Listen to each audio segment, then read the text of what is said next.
Hey there, and welcome to Period 6 of the AP US History Study Guide on the Gilder-Lehrman website. This period focuses on the time between 1865, with the close of the Civil War, to 1898 as the nation geared up for a brand new century and all that the future held. At this point, the United States had begun its transformation from an agricultural nation to one that was comprised of an increasingly industrialized and urbanized society. Like all sections of this study guide, three major themes or key concepts will govern our discussion. For this period, we'll call these big business, big cities, and big changes. Let's first talk about big business. In the 35 years before 1900, America was transformed into a modern industrial society. Here's a couple things to keep in mind. Manufacturing and factories grew at a very rapid pace. Urban centers exploded. The growth of American cities paralleled this rapid industrial development. As workers flooded the manufacturing centers, cities became home to communities of workers and migrants from all over the world. Regardless of their origins, Italian, Irish, German, American, or Chinese, life in American cities was not easy for all who came. For many, the new industrial order changed their lives. City life was not as simple as many had hoped. While thousands of unskilled workers labored for new corporations, deep divides separated wealthy capitalists and poor workers. While the poor scraped by to earn a substandard living, the industrialists made millions and lived lavishly. During this time of big business, there were always those who made the big money. John D. Rockefeller was the man who spent his life developing the Standard Oil Company, made billions of dollars, and understood the ferocity that must be employed to gain the competitive edge in an industry.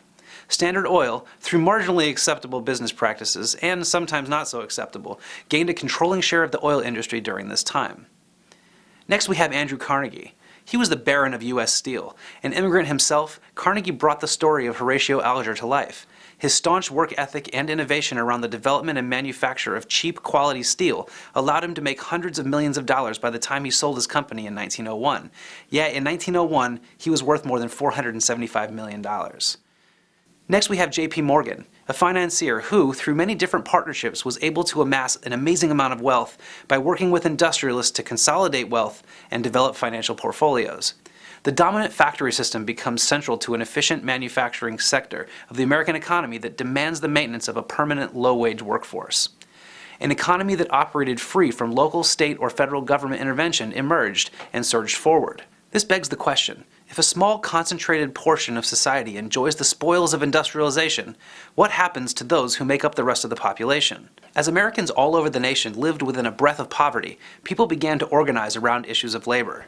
This did take some violent situations, strikes, and a whole lot of angst, but unions organized workers in different industries around better working conditions and earning a living wage. The inequities of business also resulted in the development and passage of antitrust legislation.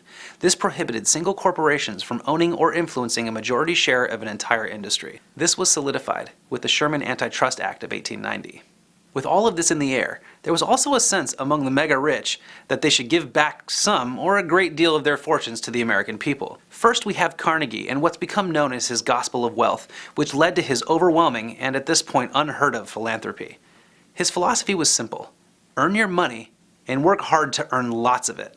But when it comes time, give that wealth back to society. It came in the form of school buildings, amazing library buildings, and universities. Another good example would be Rockefeller's philanthropy, especially with the purchase and donation to the public, massive tracts of land in the name of environmental conservation. To take a deeper dive into this information, check out the many documents on the Gilder-Lehrman Study Guide, including the Haymarket Affair from 1886, Anti-Corporate Cartoons from 1900, and Building Carnegie Hall from 1889. Now we come to our second key concept: big cities. To do this right, we'll have to expand this concept a bit and call it big cities and big issues: urbanization and immigration and social change. Regardless of your place on the socioeconomic ladder, urban centers provide an increased potential for employment. As a result of this influx of business and people, American cities became financial centers of the nation, and some, including New York City, achieved the same on a global scale. By the 1890s, America's largest cities included Boston, at around 500,000 people, Philadelphia, Chicago, and finally New York City, at more than 3 million people. Now let's turn our focus to immigration. Why did immigrants flock to the larger city centers in America? Here are some truths to consider, and we'll use New York City as our main example. The Lower East Side of New York City became a magnet for Italian and Jewish immigrants. This area was crowded, it was dirty, and it had no transportation.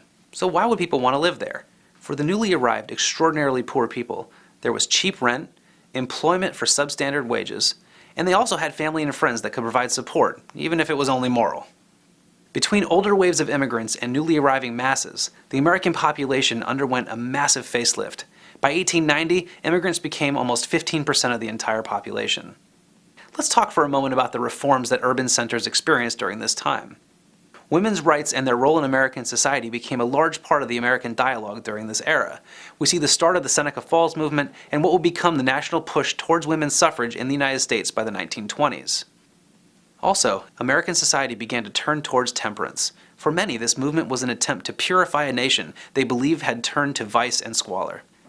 This then brings us to the Chinese Exclusion Act of 1882. It placed massive restrictions on Chinese immigration. There was also a great deal of terror and intimidation imposed upon the Chinese during the life of this act. Check out the following documents to dig deeper into the issues. Chinatown declared a nuisance in 1880, the struggle for married women's rights in 1880, and Susan B. Anthony on suffrage and equal rights in 1901. At this point, we must go back to the West. In 1849, the gold rush starts in Sacramento, California. Hundreds of thousands of people continue to stream west with the haze of golden riches clouding their minds. And eventually the mining of gold is industrialized and corporations take a stronger foothold in the industry that created Central and Northern California's largest cities. With that, a few other items must be put on the list for this discussion of the ever-expanding West. First, we have the purchase of Alaska in 1867, which continued territorial expansion and would eventually be the first state to give residents dividends on state-run oil sales. Second, the Transcontinental Railroad was completed less than 20 years following the folks in covered wagons hightailing across the country for golden riches. There is a railroad that makes travel, communication, and the distribution of goods and services more widespread and a whole lot more efficient. We should also mention the Dawes Severalty Act of 1887, which was built to ensure American Indian assimilation into mainstream society. The folks that took part in Dawes also got the rights of American citizenship. As a form of resistance to assimilation, tribes established a way of fighting back. The ghost dance was a ritual dance that signified the persistence of a tribe's people regardless of the actions of the white American incursion. There are many excellent documents on the Gilder-Lehrman website that will help you deepen your understanding of the nuances and details of these concepts. They include Horace Greeley, Go West in 1871, Indian Wars, the Battle of Washita, 1868, the official photograph from the Golden Spike Ceremony in 1869, the Grange Movement of 1875, and the Great West Illustrated in 1869. Let's take a moment and turn to the New South. I mean the one just following the Civil War and Reconstruction. So we've seen the Civil War, we've discussed the concept of Reconstruction and its many tentacles, but now we have to dig into the redevelopment of the South as the nation moved rapidly towards the turn of the century. As freed men and women confront the post-Civil War South, one of the sole options was to start sharecropping. Former slaves would work others' land for rather meager compensation that typically came in the form of surplus crops rather than monetary income. Another advent of this New South was Jim Crow. These unwritten, often violent codes were established to maintain a segregated society that closely mirrored that of a pre-Civil War South. African American voters were beaten and intimidated if they came to the polls, or even lynched if they were suspected of encroaching on any aspect of white Southern society. This era also saw the famous Plessy v. Ferguson case in 1896. The judiciary involved itself in issues of interstate commerce with a decision that stated the separate but equal doctrine. As long as conditions were deemed equal, segregation was perfectly acceptable in the eyes of the court, whether on a train or even in a school. There is so much more to uncover about all of this, so be sure to check out the Gilder-Lehrman websites for documents including Sharecropper Contract in 1867, Frederick Douglass on Jim Crow in 1887, Campaigning for the African American Vote in Georgia in 1894. Now we come to our final key concept, big change. During the Gilded Age of American history, a new culture emerged in the United States, one influenced by a new kind of affluence, and one colored by the fight for common people to attain the most basic rights as workers and contributors to society. A couple of quick bits to remember. During the Gilded Age, civil service in the U.S. changed. The spoils system was abolished and government work was given on the basis of merit. Currency issues rose to national attention. There was a great debate over the basis of the American currency and whether it should be on either a silver or gold standard. Tariffs became an issue of the day as well. As U.S. manufacturing concepts became more global, a system needed to be developed in order for U.S. companies to remain at the top of their economic game. New foreign competition would be subject to rather large taxes if they wished to import their goods into the American economy. Though the Gilded Age could be seen as a shining moment in American history, there are still many issues that arose and painted the era in a slightly different way. First, we have political scandal. Though it was happening for most of its existence, scandals involving money and politics took over the hearts and minds of the populace. Look to the Credit Mobilier incident of 1872 for a good example of railroad magnates consolidating their power and giving lucrative kickbacks to members of the U.S. government from their profits. There was also economic crisis at home. The Panic of 1893 showed us what real economic downturn could look like. With overspeculation, railroad companies experienced great failure. As a result, banks collapsed and the U.S. economy began to crumble. Unemployment shot into the double digits and life in America mirrored a more contracted existence. Farming suffered and workers in larger industries began to walk off the job as a result of poor conditions and dismal pay. There was also a populist response to this crisis. Many believed that the Panic of 1893 and its massive economic impacts were a result of American economy controlled by few, very powerful corporate interests. As a move away from this monopolistic economy, the populist movement developed a political platform that was based in an antitrust sentiment and one that moved to better the lives and the wallets of mainstream Americans. We also have to think about electoral politics with the election of 1896.